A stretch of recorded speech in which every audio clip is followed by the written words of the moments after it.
यह दिव्य मंत्र 2 मिनट भी सुन लिया तो स्कंद माता आज आपको भी करोड़ों का धन दौलत देने आएंगी, क्योंकि आज का दिन आपके जीवन का सबसे बड़ा सौभाग्य लेकर आया है। भक्तों, आज आप जिस मंत्र का पाठ श्रवण करने वाले हैं वो मंत्र स्कंद माता का दिव्य धनदायक मंत्र के नाम से जाना जाता है, जिसे नवरात्रि और शुभ मुहूर्त में केवल 2 मिनट भी सुन लेना आपके भाग्य के द्वार खोल देता है। जैसा कि शास्त्रों में कहा गया है, देवी दुर्गा का 5वां स्वरूप स्कंद माता की उपासना जो भी भक्त करता है उसके जीवन से ऋण, गरीबी और तंगी तुरंत मिट जाती है, क्योंकि स्कंद माता स्वयं सिंह पर आरूढ़ होकर अपने भक्त को धन, ऐश्वर्य और वैभव प्रदान करती हैं। और पुराणों में भी वर्णन है कि जब देवताओं ने असुरों पर विजय पाई तो देवी स्कंद माता ने अपने तेज से देवताओं के खजाने को कभी खाली नहीं होने दिया। इसलिए भक्तों, आज यदि आप यह मंत्र सुनेंगे तो आपके जीवन में भी वैसा ही चमत्कार जरूर होगा।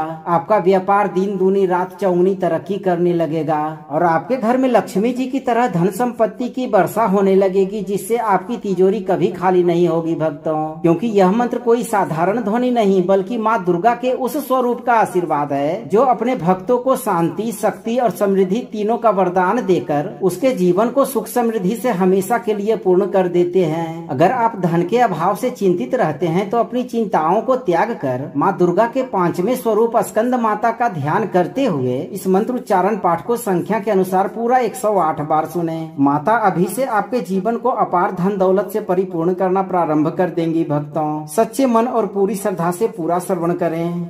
सिंहासन गता नित्यम पद्माश्रित कर द्वया, शुभदास्तु सदा देवी स्कंद माता यशस्विनी। या देवी सर्वभूतेषु स्कंद माता रूपेण संस्थिता। नमस्तस्यै नमस्तस्यै नमस्तस्यै नमो नमः। ओम ऐं ह्रीं स्कंद माते सुख संपत् प्रदा भव स्वाहा। सिंहासन गता नित्यम पद्माश्रित कर द्वया, शुभदास्तु सदा देवी स्कंद माता यशस्विनी। या देवी सर्वभूतेषु स्कंद माता रूपेण संस्थिता। नमस्तस्यै नमस्तस्यै नमस्तस्यै नमो नमः। ओम ऐं ह्रीं स्कंद माते सुख संपत् प्रदा भव स्वाहा। सिंहासन गता नित्यम पद्माश्रित कर द्वया, शुभदास्तु सदा देवी स्कंद माता यशस्विनी। या देवी सर्वभूतेषु स्कंद माता रूपेण संस्थिता। नमस्तस्यै नमस्तस्यै नमस्तस्यै नमो नमः। ओम ऐं ह्रीं स्कंद माते सुख संपत् प्रदा भव स्वाहा। सिंहासन गता नित्यम पद्माश्रित कर द्वया, शुभदास्तु सदा देवी स्कंद माता यशस्विनी। या देवी सर्वभूतेषु स्कंद माता रूपेण संस्थिता। नमस्तस्यै नमस्तस्यै नमस्तस्यै नमो नमः। ओम ऐं ह्रीं स्कंद माते सुख संपत् प्रदा भव स्वाहा। सिंहासन गता नित्यम पद्माश्रित कर द्वया, शुभदास्तु सदा देवी स्कंद माता यशस्विनी। या देवी सर्वभूतेषु स्कंद माता रूपेण संस्थिता। नमस्तस्यै नमस्तस्यै नमस्तस्यै नमो नमः। ओम ऐं ह्रीं स्कंद माते सुख संपत् प्रदा भव स्वाहा। सिंहासन गता नित्यम पद्माश्रित कर द्वया, शुभदास्तु सदा देवी स्कंद माता यशस्विनी। या देवी सर्वभूतेषु स्कंद माता रूपेण संस्थिता। नमस्तस्यै नमस्तस्यै नमस्तस्यै नमो नमः। ओम ऐं ह्रीं स्कंद माते सुख संपत् प्रदा भव स्वाहा।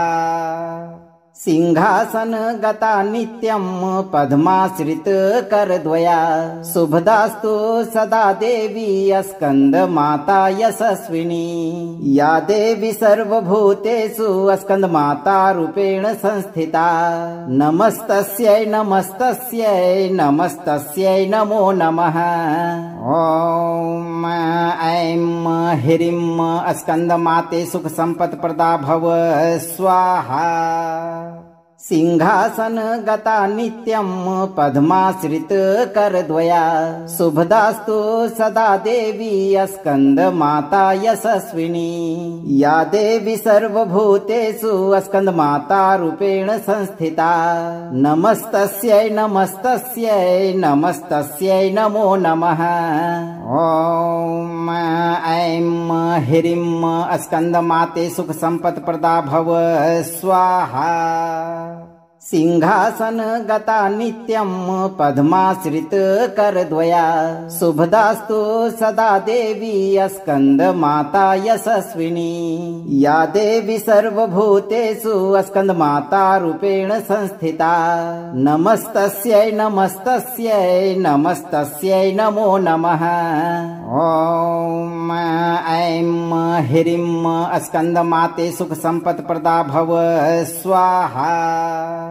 सिंहासन गता नित्यं पद्माश्रित करद्वया शुभदास्तु सदा देवी स्कंद माता यशस्विनी या देवी सर्वभूतेषु स्कंद माता रूपेण संस्थिता नमस्तस्यै नमस्तस्यै नमस्तस्यै नमो नमः। ओम ऐं ह्रीं स्कंद माते सुख संपत् प्रदा भव स्वाहा। सिंहासन गता नित्यं पद्माश्रित करद्वया शुभदास्तु सदा देवी स्कंद माता यशस्विनी या देवी सर्वभूतेषु स्कंद माता रूपेण संस्थिता नमस्तस्यै नमस्तस्यै नमस्तस्यै नमो नमः। ओम ऐं ह्रीं स्कंद माते सुख संपत् प्रदा भव स्वाहा। सिंहासन गता नित्यं पद्माश्रित करद्वया शुभदास्तु सदा देवी स्कंद माता यशस्विनी या देवी सर्वभूतेषु स्कंद माता रूपेण संस्थिता नमस्तस्यै नमस्तस्यै नमस्तस्यै नमो नमः। ओम ऐं ह्रीं स्कंद माते सुख संपत् प्रदा भव स्वाहा। सिंहासन गता नित्यं पद्माश्रित करद्वया शुभदास्तु सदा देवी स्कंद माता यशस्विनी या देवी सर्वभूतेषु स्कंद माता रूपेण संस्थिता नमस्तस्यै नमस्तस्यै नमस्तस्यै नमो नमः। ओम ऐं ह्रीं स्कंद माते सुख संपत् प्रदा भव स्वाहा। सिंहासन गता नित्यं पद्माश्रित करद्वया शुभदास्तु सदा देवी स्कंद माता यशस्विनी या देवी सर्वभूतेषु स्कंद माता रूपेण संस्थिता नमस्तस्यै नमस्तस्यै नमस्तस्यै नमो नमः। ओम ऐं ह्रीं स्कंद माते सुख संपत् प्रदा भव स्वाहा। सिंहासन गता नित्यं पद्माश्रित करद्वया शुभदास्तु सदा देवी स्कंद माता यशस्विनी या देवी सर्वभूतेषु स्कंद माता रूपेण संस्थिता नमस्तस्यै नमस्तस्यै नमस्तस्यै नमो नमः। ओम ऐं ह्रीं स्कंद माते सुख संपत् प्रदा भव स्वाहा। सिंहासन गता नित्यं पद्माश्रित करद्वया शुभदास्तु सदा देवी स्कंद माता यशस्विनी या देवी सर्वभूतेषु स्कंद माता रूपेण संस्थिता नमस्तस्यै नमस्तस्यै नमस्तस्यै नमो नमः। ॐ ऐं ह्रीं स्कन्दमाते सुख संपत् प्रदा भव स्वाहा। सिंहासन गता नित्यं पद्माश्रित करद्वया शुभदास्तु सदा देवी स्कंद माता यशस्विनी। या देवी सर्वभूतेषु स्कंद माता रूपेण संस्थिता। नमस्तस्यै नमस्तस्यै नमस्तस्यै नमो नमः। ॐ ऐं ह्रीं स्कन्दमाते सुख संपत् प्रदा भव स्वाहा। सिंहासन गता नित्यं पद्माश्रित करद्वया शुभदास्तु सदा देवी स्कंद माता यशस्विनी। या देवी सर्वभूतेषु स्कंद माता रूपेण संस्थिता। नमस्तस्यै नमस्तस्यै नमस्तस्यै नमो नमः। ॐ ऐं ह्रीं स्कन्दमाते सुख संपत् प्रदा भव स्वाहा। सिंहासन गता नित्यं पद्माश्रित करद्वया शुभदास्तु सदा देवी स्कंद माता यशस्विनी। या देवी सर्वभूतेषु स्कंद माता रूपेण संस्थिता। नमस्तस्यै नमस्तस्यै नमस्तस्यै नमो नमः। ॐ ऐं ह्रीं स्कन्दमाते सुख संपत् प्रदा भव स्वाहा। सिंहासन गता नित्यं पद्माश्रित करद्वया शुभदास्तु सदा देवी स्कंद माता यशस्विनी। या देवी सर्वभूतेषु स्कंद माता रूपेण संस्थिता। नमस्तस्यै नमस्तस्यै नमस्तस्यै नमो नमः। ॐ ऐं ह्रीं स्कन्दमाते सुख संपत् प्रदा भव स्वाहा। सिंहासन गता नित्यं पद्माश्रित करद्वया शुभदास्तु सदा देवी स्कंद माता यशस्विनी। या देवी सर्वभूतेषु स्कंद माता रूपेण संस्थिता। नमस्तस्यै नमस्तस्यै नमस्तस्यै नमो नमः। ॐ ऐं ह्रीं स्कन्दमाते सुख संपत् प्रदा भव स्वाहा। सिंहासन गता नित्यं पद्माश्रित करद्वया शुभदास्तु सदा देवी स्कंद माता यशस्विनी। या देवी सर्वभूतेषु स्कंद माता रूपेण संस्थिता। नमस्तस्यै नमस्तस्यै नमस्तस्यै नमो नमः। ॐ ऐं ह्रीं स्कन्दमाते सुख संपत् प्रदा भव स्वाहा। सिंहासन गता नित्यं पद्माश्रित करद्वया शुभदास्तु सदा देवी स्कंद माता यशस्विनी। या देवी सर्वभूतेषु स्कंद माता रूपेण संस्थिता। नमस्तस्यै नमस्तस्यै नमस्तस्यै नमो नमः। ॐ ऐं ह्रीं स्कन्दमाते सुख संपत् प्रदा भव स्वाहा। सिंहासन गता नित्यं पद्माश्रित करद्वया शुभदास्तु सदा देवी स्कंद माता यशस्विनी। या देवी सर्वभूतेषु स्कंद माता रूपेण संस्थिता। नमस्तस्यै नमस्तस्यै नमस्तस्यै नमो नमः। ॐ ऐं ह्रीं स्कन्दमाते सुख संपत् प्रदा भव स्वाहा। सिंहासन गता नित्यं पद्माश्रित करद्वया शुभदास्तु सदा देवी स्कंद माता यशस्विनी। या देवी सर्वभूतेषु स्कंद माता रूपेण संस्थिता।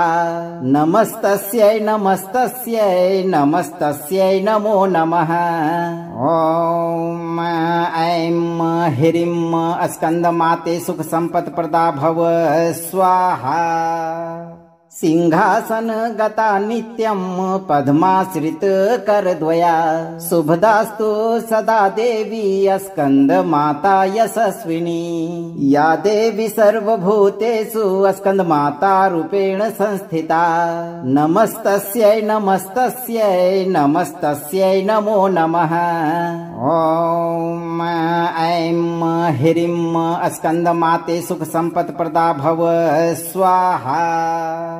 सिंहासन गता नित्यं पद्माश्रित करद्वया शुभदास्तु सदा देवी स्कंद माता यशस्विनी या देवी सर्वभूतेषु स्कंद माता रूपेण संस्थिता नमस्तस्यै नमस्तस्यै नमस्तस्यै नमो नमः।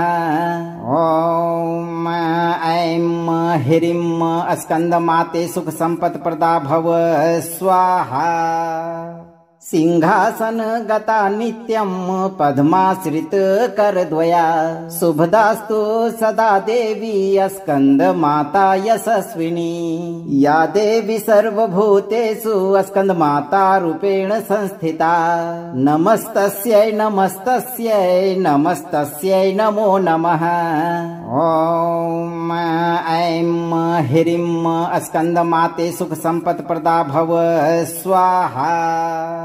सिंहासन गता नित्यं पद्माश्रित करद्वया शुभदास्तु सदा देवी स्कंद माता यशस्विनी या देवी सर्वभूतेषु स्कंद माता रूपेण संस्थिता नमस्तस्यै नमस्तस्यै नमस्तस्यै नमो नमः। ओम ऐं ह्रीं स्कंद माते सुख संपत् प्रदा भव स्वाहा। सिंहासन गता नित्यं पद्माश्रित करद्वया शुभदास्तु सदा देवी स्कंद माता यशस्विनी या देवी सर्वभूतेषु स्कंद माता रूपेण संस्थिता नमस्तस्यै नमस्तस्यै नमस्तस्यै नमो नमः। ओम ऐं ह्रीं स्कंद माते सुख संपत् प्रदा भव स्वाहा। सिंहासन गता नित्यं पद्माश्रित करद्वया शुभदास्तु सदा देवी स्कंद माता यशस्विनी या देवी सर्वभूतेषु स्कंद माता रूपेण संस्थिता नमस्तस्यै नमस्तस्यै नमस्तस्यै नमो नमः। ओम ऐं ह्रीं स्कंद माते सुख संपत् प्रदा भव स्वाहा। सिंहासन गता नित्यं पद्माश्रित करद्वया शुभदास्तु सदा देवी स्कंद माता यशस्विनी या देवी सर्वभूतेषु स्कंद माता रूपेण संस्थिता नमस्तस्यै नमस्तस्यै नमस्तस्यै नमो नमः। ओम ऐं ह्रीं स्कंद माते सुख संपत् प्रदा भव स्वाहा। सिंहासन गता नित्यं पद्माश्रित करद्वया शुभदास्तु सदा देवी स्कंद माता यशस्विनी या देवी सर्वभूतेषु स्कंद माता रूपेण संस्थिता नमस्तस्यै नमस्तस्यै नमस्तस्यै नमो नमः। ओम ऐं ह्रीं स्कंद माते सुख संपत् प्रदा भव स्वाहा। सिंहासन गता नित्यं पद्माश्रित करद्वया शुभदास्तु सदा देवी स्कंद माता यशस्विनी या देवी सर्वभूतेषु स्कंद माता रूपेण संस्थिता नमस्तस्यै नमस्तस्यै नमस्तस्यै नमो नमः। ओम ऐं ह्रीं स्कंद माते सुख संपत् प्रदा भव स्वाहा। सिंहासन गता नित्यं पद्माश्रित करद्वया शुभदास्तु सदा देवी स्कंद माता यशस्विनी या देवी सर्वभूतेषु स्कंद माता रूपेण संस्थिता नमस्तस्यै नमस्तस्यै नमस्तस्यै नमो नमः। ॐ ऐं ह्रीं स्कंद माते सुख संपत् प्रदा भव स्वाहा। सिंहासन गता नित्यं पद्माश्रित करद्वया शुभदास्तु सदा देवी स्कंद माता यशस्विनी या देवी सर्वभूतेषु स्कंद माता रूपेण संस्थिता नमस्तस्यै नमस्तस्यै नमस्तस्यै नमो नमः। ॐ ऐं ह्रीं स्कंद माते सुख संपत् प्रदा भव स्वाहा। सिंहासन गता नित्यं पद्माश्रित करद्वया शुभदास्तु सदा देवी स्कंद माता यशस्विनी या देवी सर्वभूतेषु स्कंद माता रूपेण संस्थिता नमस्तस्यै नमस्तस्यै नमस्तस्यै नमो नमः। ॐ ऐं ह्रीं स्कंद माते सुख संपत् प्रदा भव स्वाहा। सिंहासन गता नित्यं पद्माश्रित करद्वया शुभदास्तु सदा देवी स्कंद माता यशस्विनी या देवी सर्वभूतेषु स्कंद माता रूपेण संस्थिता नमस्तस्यै नमस्तस्यै नमस्तस्यै नमो नमः। ॐ ऐं ह्रीं स्कंद माते सुख संपत् प्रदा भव स्वाहा। सिंहासन गता नित्यं पद्माश्रित करद्वया शुभदास्तु सदा देवी स्कंद माता यशस्विनी या देवी सर्वभूतेषु स्कंद माता रूपेण संस्थिता नमस्तस्यै नमस्तस्यै नमस्तस्यै नमो नमः। ॐ ऐं ह्रीं स्कंद माते सुख संपत् प्रदा भव स्वाहा। सिंहासन गता नित्यं पद्माश्रित करद्वया शुभदास्तु सदा देवी स्कंद माता यशस्विनी या देवी सर्वभूतेषु स्कंद माता रूपेण संस्थिता नमस्तस्यै नमस्तस्यै नमस्तस्यै नमो नमः। ॐ ऐं ह्रीं स्कंद माते सुख संपत् प्रदा भव स्वाहा। सिंहासन गता नित्यं पद्माश्रित करद्वया शुभदास्तु सदा देवी स्कंद माता यशस्विनी या देवी सर्वभूतेषु स्कंद माता रूपेण संस्थिता नमस्तस्यै नमस्तस्यै नमस्तस्यै नमो नमः। ॐ ऐं ह्रीं स्कंद माते सुख संपत् प्रदा भव स्वाहा। सिंहासन गता नित्यं पद्माश्रित करद्वया शुभदास्तु सदा देवी स्कंद माता यशस्विनी या देवी सर्वभूतेषु स्कंद माता रूपेण संस्थिता नमस्तस्यै नमस्तस्यै नमस्तस्यै नमो नमः। ॐ ऐं ह्रीं स्कंद माते सुख संपत् प्रदा भव स्वाहा। सिंहासन गता नित्यं पद्माश्रित करद्वया शुभदास्तु सदा देवी स्कंद माता यशस्विनी या देवी सर्वभूतेषु स्कंद माता रूपेण संस्थिता नमस्तस्यै नमस्तस्यै नमस्तस्यै नमो नमः। ॐ ऐं ह्रीं स्कंद माते सुख संपत् प्रदा भव स्वाहा। सिंहासन गता नित्यं पद्माश्रित करद्वया शुभदास्तु सदा देवी स्कंद माता यशस्विनी या देवी सर्वभूतेषु स्कंद माता रूपेण संस्थिता नमस्तस्यै नमस्तस्यै नमस्तस्यै नमो नमः। ॐ ऐं ह्रीं स्कंद माते सुख संपत् प्रदा भव स्वाहा।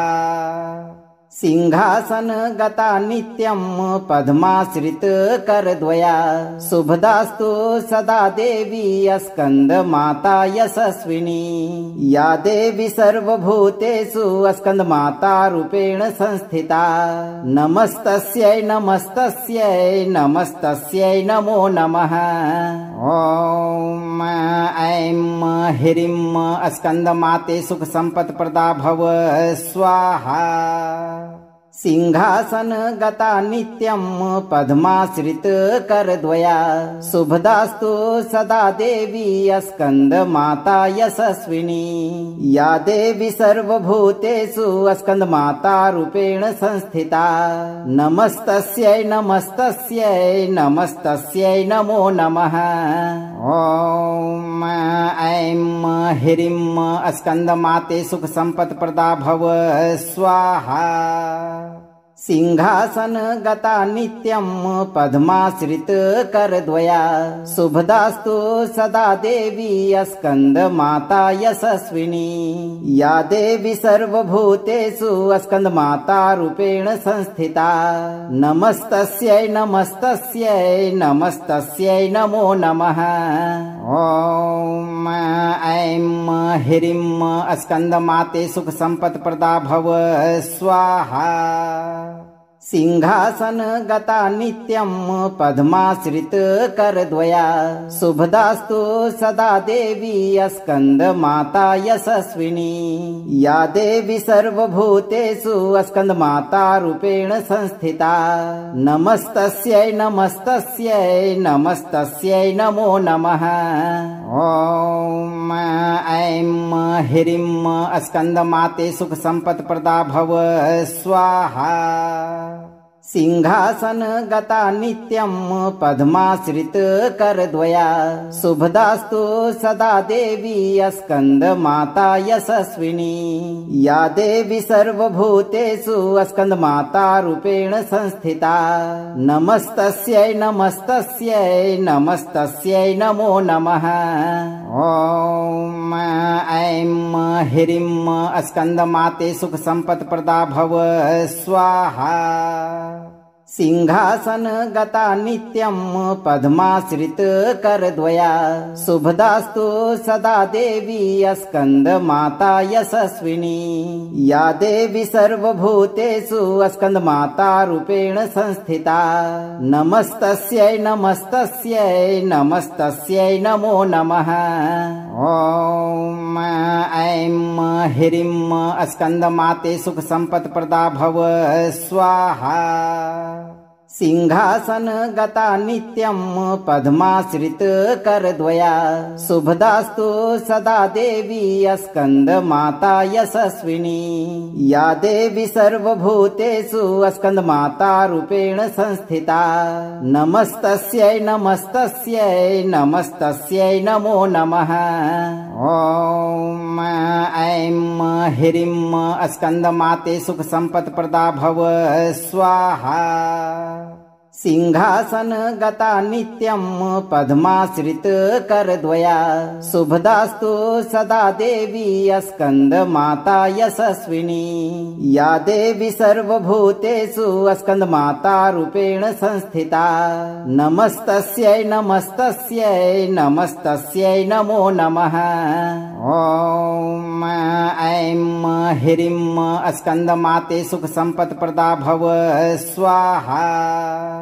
सिंहासन गता नित्यं पद्माश्रित करद्वया शुभदास्तु सदा देवी स्कंद माता यशस्विनी या देवी सर्वभूतेषु स्कंद माता रूपेण संस्थिता नमस्तस्यै नमस्तस्यै नमस्तस्यै नमो नमः। ॐ ऐं ह्रीं स्कंदमाते सुख संपत् प्रदा भव स्वाहा। सिंहासन गता नित्यं पद्माश्रित करद्वया शुभदास्तु सदा देवी स्कंद माता यशस्विनी। या देवी सर्वभूतेषु स्कंद माता रूपेण संस्थिता। नमस्तस्यै नमस्तस्यै नमस्तस्यै नमो नमः। ॐ ऐं ह्रीं स्कंदमाते सुख संपत् प्रदा भव स्वाहा। सिंहासन गता नित्यं पद्माश्रित करद्वया शुभदास्तु सदा देवी स्कंद माता यशस्विनी। या देवी सर्वभूतेषु स्कंद माता रूपेण संस्थिता। नमस्तस्यै नमस्तस्यै नमस्तस्यै नमो नमः। ॐ ऐं ह्रीं स्कंदमाते सुख संपत् प्रदा भव स्वाहा। सिंहासन गता नित्यं पद्माश्रित करद्वया शुभदास्तु सदा देवी स्कंद माता यशस्विनी। या देवी सर्वभूतेषु स्कंद माता रूपेण संस्थिता। नमस्तस्यै नमस्तस्यै नमस्तस्यै नमो नमः। ॐ ऐं ह्रीं स्कंदमाते सुख संपत् प्रदा भव स्वाहा। सिंहासन गता नित्यं पद्माश्रित करद्वया शुभदास्तु सदा देवी स्कंद माता यशस्विनी। या देवी सर्वभूतेषु स्कंद माता रूपेण संस्थिता। नमस्तस्यै नमस्तस्यै नमस्तस्यै नमो नमः। ॐ ऐं ह्रीं स्कंदमाते सुख संपत् प्रदा भव स्वाहा। सिंहासन गता नित्यं पद्माश्रित करद्वया शुभदास्तु सदा देवी स्कंद माता यशस्विनी।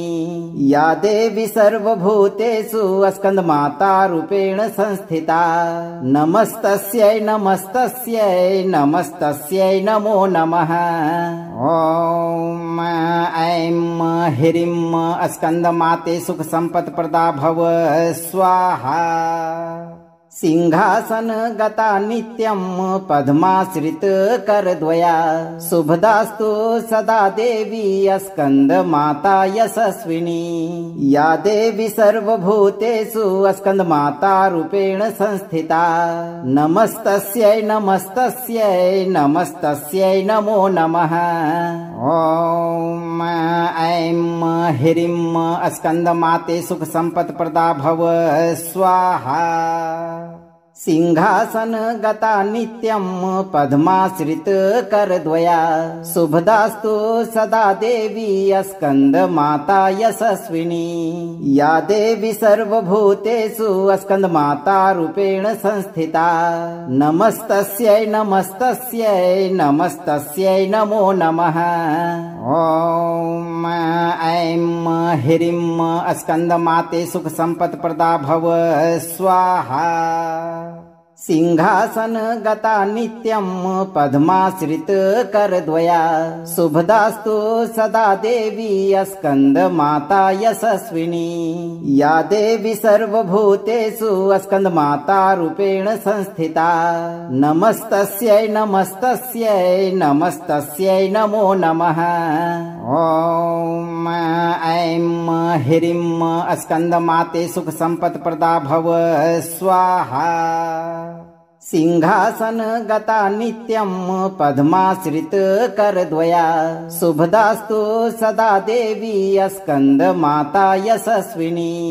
या देवी सर्वभूतेषु स्कंद माता रूपेण संस्थिता। नमस्तस्यै नमस्तस्यै नमस्तस्यै नमो नमः।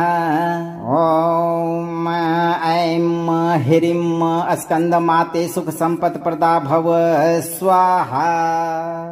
सिंहासन गता नित्यं पद्माश्रित करद्वया शुभदास्तु सदा देवी स्कंद माता यशस्विनी या देवी सर्वभूतेषु स्कंद माता रूपेण संस्थिता नमस्तस्यै नमस्तस्यै नमस्तस्यै नमो नमः। ॐ ऐं ह्रीं स्कंद माते सुख संपत् प्रदा भव स्वाहा। सिंहासन गता नित्यं पद्माश्रित करद्वया शुभदास्तु सदा देवी स्कंद माता यशस्विनी या देवी सर्वभूतेषु स्कंद माता रूपेण संस्थिता नमस्तस्यै नमस्तस्यै नमस्तस्यै नमो नमः। ॐ ऐं ह्रीं स्कंद माते सुख संपत् प्रदा भव स्वाहा। सिंहासन गता नित्यं पद्माश्रित करद्वया शुभदास्तु सदा देवी स्कंद माता यशस्विनी या देवी सर्वभूतेषु स्कंद माता रूपेण संस्थिता नमस्तस्यै नमस्तस्यै नमस्तस्यै नमो नमः। ॐ ऐं ह्रीं स्कंद माते सुख संपत् प्रदा भव स्वाहा। सिंहासन गता नित्यं पद्माश्रित करद्वया शुभदास्तु सदा देवी स्कंद माता यशस्विनी या देवी सर्वभूतेषु स्कंद माता रूपेण संस्थिता नमस्तस्यै नमस्तस्यै नमस्तस्यै नमो नमः। ॐ ऐं ह्रीं स्कंद माते सुख संपत् प्रदा भव स्वाहा। सिंहासन गता नित्यं पद्माश्रित करद्वया शुभदास्तु सदा देवी स्कंद माता यशस्विनी या देवी सर्वभूतेषु स्कंद माता रूपेण संस्थिता नमस्तस्यै नमस्तस्यै नमस्तस्यै नमो नमः। ॐ ऐं ह्रीं स्कंद माते सुख संपत् प्रदा भव स्वाहा।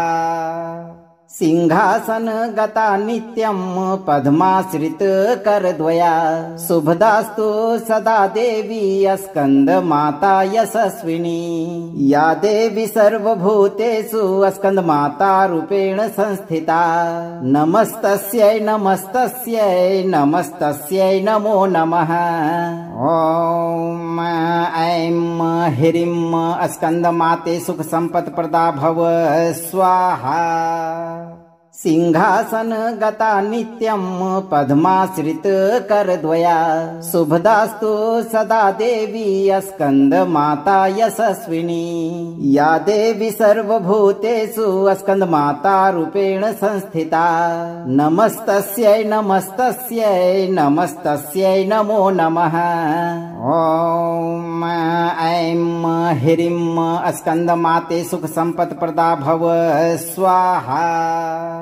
सिंहासन गता नित्यं पद्माश्रित करद्वया शुभदास्तु सदा देवी स्कंद माता यशस्विनी या देवी सर्वभूतेषु स्कंद माता रूपेण संस्थिता नमस्तस्यै नमस्तस्यै नमस्तस्यै नमो नमः।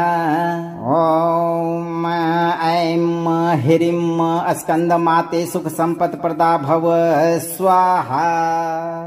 सिंहासन गता नित्यं पद्माश्रित करद्वया शुभदास्तु सदा देवी स्कंद माता यशस्विनी या देवी सर्वभूतेषु स्कंद माता रूपेण संस्थिता नमस्तस्यै नमस्तस्यै नमस्तस्यै नमो नमः। ॐ ऐं ह्रीं स्कंद माते सुख संपत् प्रदा भव स्वाहा। सिंहासन गता नित्यं पद्माश्रित करद्वया शुभदास्तु सदा देवी स्कंद माता यशस्विनी या देवी सर्वभूतेषु स्कंद माता रूपेण संस्थिता नमस्तस्यै नमस्तस्यै नमस्तस्यै नमो नमः।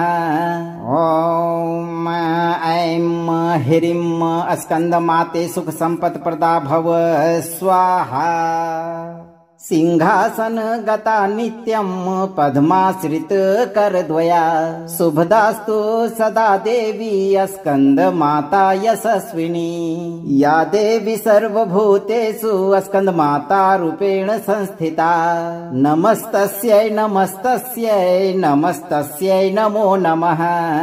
ॐ ऐं ह्रीं स्कंद माते सुख संपत् प्रदा भव स्वाहा।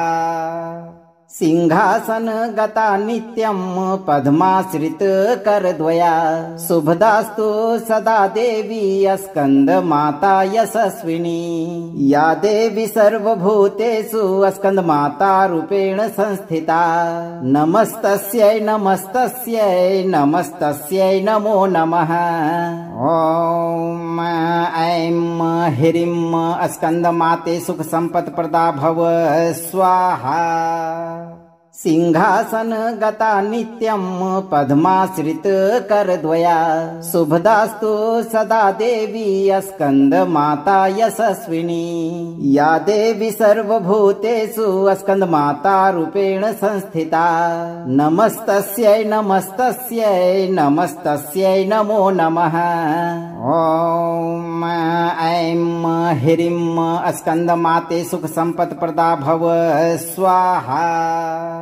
सिंहासन गता नित्यं पद्माश्रित करद्वया शुभदास्तु सदा देवी स्कंद माता यशस्विनी या देवी सर्वभूतेषु स्कंद माता रूपेण संस्थिता नमस्तस्यै नमस्तस्यै नमस्तस्यै नमो नमः।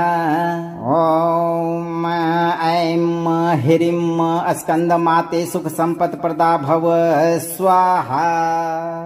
सिंहासन गता नित्यं पद्माश्रित करद्वया शुभदास्तु सदा देवी स्कंद माता यशस्विनी या देवी सर्वभूतेषु स्कंद माता रूपेण संस्थिता नमस्तस्यै नमस्तस्यै नमस्तस्यै नमो नमः। ॐ ऐं ह्रीं स्कंद माते सुख संपत् प्रदा भव स्वाहा। सिंहासन गता नित्यं पद्माश्रित करद्वया शुभदास्तु सदा देवी स्कंद माता यशस्विनी या देवी सर्वभूतेषु स्कंद माता रूपेण संस्थिता नमस्तस्यै नमस्तस्यै नमस्तस्यै नमो नमः। ॐ ऐं ह्रीं स्कंद माते सुख संपत् प्रदा भव स्वाहा। सिंहासन गता नित्यं पद्माश्रित करद्वया शुभदास्तु सदा देवी स्कंद माता यशस्विनी या देवी सर्वभूतेषु स्कंद माता रूपेण संस्थिता नमस्तस्यै नमस्तस्यै नमस्तस्यै नमो नमः। ॐ ऐं ह्रीं स्कंद माते सुख संपत् प्रदा भव स्वाहा। सिंहासन गता नित्यं पद्माश्रित करद्वया शुभदास्तु सदा देवी स्कंद माता यशस्विनी या देवी सर्वभूतेषु स्कंद माता रूपेण संस्थिता नमस्तस्यै नमस्तस्यै नमस्तस्यै नमो नमः। ॐ ऐं ह्रीं स्कंद माते सुख संपत् प्रदा भव स्वाहा। सिंहासन गता नित्यं पद्माश्रित करद्वया शुभदास्तु सदा देवी स्कंद माता यशस्विनी या देवी सर्वभूतेषु स्कंद माता रूपेण संस्थिता नमस्तस्यै नमस्तस्यै नमस्तस्यै नमो नमः। ॐ ऐं ह्रीं स्कंद माते सुख संपत् प्रदा भव स्वाहा। सिंहासन गता नित्यं पद्माश्रित करद्वया शुभदास्तु सदा देवी स्कंद माता यशस्विनी या देवी सर्वभूतेषु स्कंद माता रूपेण संस्थिता नमस्तस्यै नमस्तस्यै नमस्तस्यै नमो नमः। ॐ ऐं ह्रीं स्कंद माते सुख संपत् प्रदा भव स्वाहा। सिंहासन गता नित्यं पद्माश्रित करद्वया शुभदास्तु सदा देवी स्कंद माता यशस्विनी या देवी सर्वभूतेषु स्कंद माता रूपेण संस्थिता नमस्तस्यै नमस्तस्यै नमस्तस्यै नमो नमः। ॐ ऐं ह्रीं स्कंद माते सुख संपत् प्रदा भव स्वाहा। सिंहासन गता नित्यं पद्माश्रित करद्वया शुभदास्तु सदा देवी स्कंद माता यशस्विनी या देवी सर्वभूतेषु स्कंद माता रूपेण संस्थिता नमस्तस्यै नमस्तस्यै नमस्तस्यै नमो नमः। ॐ ऐं ह्रीं स्कंद माते सुख संपत् प्रदा भव स्वाहा। सिंहासन गता नित्यं पद्माश्रित करद्वया शुभदास्तु सदा देवी स्कंद माता यशस्विनी या देवी सर्वभूतेषु स्कंद माता रूपेण संस्थिता नमस्तस्यै नमस्तस्यै नमस्तस्यै नमो नमः। ॐ ऐं ह्रीं स्कंद माते सुख संपत् प्रदा भव स्वाहा। सिंहासन गता नित्यं पद्माश्रित करद्वया शुभदास्तु सदा देवी स्कंद माता यशस्विनी या देवी सर्वभूतेषु स्कंद माता रूपेण संस्थिता नमस्तस्यै नमस्तस्यै नमस्तस्यै नमो नमः। ॐ ऐं ह्रीं स्कंद माते सुख संपत् प्रदा भव स्वाहा। सिंहासन गता नित्यं पद्माश्रित करद्वया शुभदास्तु सदा देवी स्कंद माता यशस्विनी या देवी सर्वभूतेषु स्कंद माता रूपेण संस्थिता नमस्तस्यै नमस्तस्यै नमस्तस्यै नमो नमः। ॐ ऐं ह्रीं स्कंद माते सुख संपत् प्रदा भव स्वाहा।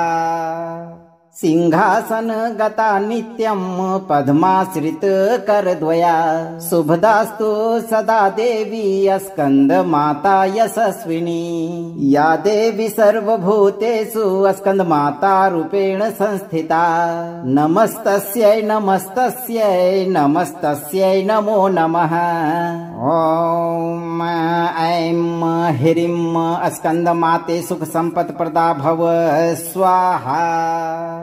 सिंहासन गता नित्यं पद्माश्रित करद्वया शुभदास्तु सदा देवी स्कंद माता यशस्विनी या देवी सर्वभूतेषु स्कंद माता रूपेण संस्थिता नमस्तस्यै नमस्तस्यै नमस्तस्यै नमो नमः। ॐ ऐं ह्रीं स्कंद माते सुख संपत् प्रदा भव स्वाहा। सिंहासन गता नित्यं पद्माश्रित करद्वया शुभदास्तु सदा देवी स्कंद माता यशस्विनी या देवी सर्वभूतेषु स्कंद माता रूपेण संस्थिता नमस्तस्यै नमस्तस्यै नमस्तस्यै नमो नमः। ॐ ऐं ह्रीं स्कंदमाते सुख संपत् प्रदा भव स्वाहा। सिंहासन गता नित्यं पद्माश्रित करद्वया शुभदास्तु सदा देवी स्कंद माता यशस्विनी। या देवी सर्वभूतेषु स्कंद माता रूपेण संस्थिता। नमस्तस्यै नमस्तस्यै नमस्तस्यै नमो नमः। ॐ ऐं ह्रीं स्कंदमाते सुख संपत् प्रदा भव स्वाहा। सिंहासन गता नित्यं पद्माश्रित करद्वया शुभदास्तु सदा देवी स्कंद माता यशस्विनी। या देवी सर्वभूतेषु स्कंद माता रूपेण संस्थिता। नमस्तस्यै नमस्तस्यै नमस्तस्यै नमो नमः।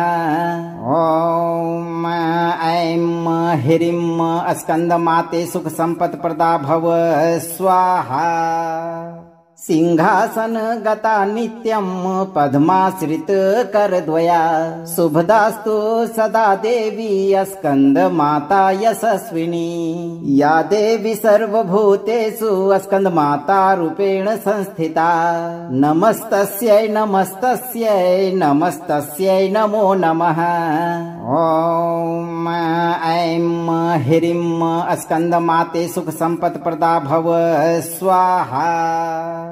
सिंहासन गता नित्यं पद्माश्रित करद्वया शुभदास्तु सदा देवी स्कंद माता यशस्विनी। या देवी सर्वभूतेषु स्कंद माता रूपेण संस्थिता। नमस्तस्यै नमस्तस्यै नमस्तस्यै नमो नमः। ॐ ऐं ह्रीं स्कंदमाते सुख संपत् प्रदा भव स्वाहा। सिंहासन गता नित्यं पद्माश्रित करद्वया शुभदास्तु सदा देवी स्कंद माता यशस्विनी। या देवी सर्वभूतेषु स्कंद माता रूपेण संस्थिता। नमस्तस्यै नमस्तस्यै नमस्तस्यै नमो नमः। ॐ ऐं ह्रीं स्कंदमाते सुख संपत् प्रदा भव स्वाहा। सिंहासन गता नित्यं पद्माश्रित करद्वया शुभदास्तु सदा देवी स्कंद माता यशस्विनी। या देवी सर्वभूतेषु स्कंद माता रूपेण संस्थिता। नमस्तस्यै नमस्तस्यै नमस्तस्यै नमो नमः। ॐ ऐं ह्रीं स्कंदमाते सुख संपत् प्रदा भव स्वाहा। सिंहासन गता नित्यं पद्माश्रित करद्वया शुभदास्तु सदा देवी स्कंद माता यशस्विनी। या देवी सर्वभूतेषु स्कंद माता रूपेण संस्थिता। नमस्तस्यै नमस्तस्यै नमस्तस्यै नमो नमः। ॐ ऐं ह्रीं स्कंदमाते सुख संपत् प्रदा भव स्वाहा। सिंहासन गता नित्यं पद्माश्रित करद्वया शुभदास्तु सदा देवी स्कंद माता यशस्विनी। या देवी सर्वभूतेषु स्कंद माता रूपेण संस्थिता। नमस्तस्यै नमस्तस्यै नमस्तस्यै नमो नमः। ॐ ऐं ह्रीं स्कंदमाते सुख संपत् प्रदा भव स्वाहा। सिंहासन गता नित्यं पद्माश्रित करद्वया शुभदास्तु सदा देवी स्कंद माता यशस्विनी। या देवी सर्वभूतेषु स्कंद माता रूपेण संस्थिता। नमस्तस्यै नमस्तस्यै नमस्तस्यै नमो नमः। ॐ ऐं ह्रीं स्कंदमाते सुख संपत् प्रदा भव स्वाहा। सिंहासन गता नित्यं पद्माश्रित करद्वया शुभदास्तु सदा देवी स्कंद माता यशस्विनी या देवी सर्वभूतेषु स्कंद माता रूपेण संस्थिता नमस्तस्यै नमस्तस्यै नमस्तस्यै नमो नमः। ओम ऐं ह्रीं स्कंद माते सुख संपत् प्रदा भव स्वाहा। सिंहासन गता नित्यं पद्माश्रित करद्वया शुभदास्तु सदा देवी स्कंद माता यशस्विनी या देवी सर्वभूतेषु स्कंद माता रूपेण संस्थिता नमस्तस्यै नमस्तस्यै नमस्तस्यै नमो नमः। ओम ऐं ह्रीं स्कंद माते सुख संपत् प्रदा भव स्वाहा। सिंहासन गता नित्यं पद्माश्रित करद्वया शुभदास्तु सदा देवी स्कंद माता यशस्विनी या देवी सर्वभूतेषु स्कंद माता रूपेण संस्थिता नमस्तस्यै नमस्तस्यै नमस्तस्यै नमो नमः। ओम ऐं ह्रीं स्कंद माते सुख संपत् प्रदा भव स्वाहा। सिंहासन गता नित्यं पद्माश्रित करद्वया शुभदास्तु सदा देवी स्कंद माता यशस्विनी या देवी सर्वभूतेषु स्कंद माता रूपेण संस्थिता नमस्तस्यै नमस्तस्यै नमस्तस्यै नमो नमः। ओम ऐं ह्रीं स्कंद माते सुख संपत् प्रदा भव स्वाहा। सिंहासन गता नित्यं पद्माश्रित करद्वया शुभदास्तु सदा देवी स्कंद माता यशस्विनी या देवी सर्वभूतेषु स्कंद माता रूपेण संस्थिता नमस्तस्यै नमस्तस्यै नमस्तस्यै नमो नमः। ओम ऐं ह्रीं स्कंद माते सुख संपत् प्रदा भव स्वाहा। सिंहासन गता नित्यं पद्माश्रित करद्वया शुभदास्तु सदा देवी स्कंद माता यशस्विनी या देवी सर्वभूतेषु स्कंद माता रूपेण संस्थिता नमस्तस्यै नमस्तस्यै नमस्तस्यै नमो नमः। ओम ऐं ह्रीं स्कंद माते सुख संपत् प्रदा भव स्वाहा। सिंहासन गता नित्यं पद्माश्रित करद्वया शुभदास्तु सदा देवी स्कंद माता यशस्विनी या देवी सर्वभूतेषु स्कंद माता रूपेण संस्थिता नमस्तस्यै नमस्तस्यै नमस्तस्यै नमो नमः। ओम ऐं ह्रीं स्कंद माते सुख संपत् प्रदा भव स्वाहा। सिंहासन गता नित्यं पद्माश्रित करद्वया शुभदास्तु सदा देवी स्कंद माता यशस्विनी या देवी सर्वभूतेषु स्कंद माता रूपेण संस्थिता नमस्तस्यै नमस्तस्यै नमस्तस्यै नमो नमः। ओम ऐं ह्रीं स्कंद माते सुख संपत् प्रदा भव स्वाहा। सिंहासन गता नित्यं पद्माश्रित करद्वया शुभदास्तु सदा देवी स्कंद माता यशस्विनी या देवी सर्वभूतेषु स्कंद माता रूपेण संस्थिता नमस्तस्यै नमस्तस्यै नमस्तस्यै नमो नमः। ओम ऐं ह्रीं स्कंद माते सुख संपत् प्रदा भव स्वाहा। अगर आप जीवन भर धन दौलत से परिपूर्ण रहना चाहते हैं तो आप अपना कर्म सही रखें और आज से लेकर कम से कम 21 दिन तक नित्य दिन जब भी आपको मौका मिले इस मंत्र पाठ को पूरा सुने। मंत्र को लाइक और वीडियो को शेयर करें, चैनल को सब्सक्राइब करें और दरबार की घंटी को एक बार जरूर बजाएं। धैर्य और माता पर विश्वास रखें, आपकी सभी मनोकामनाओं की पूर्ति अवश्य होगी भक्तों।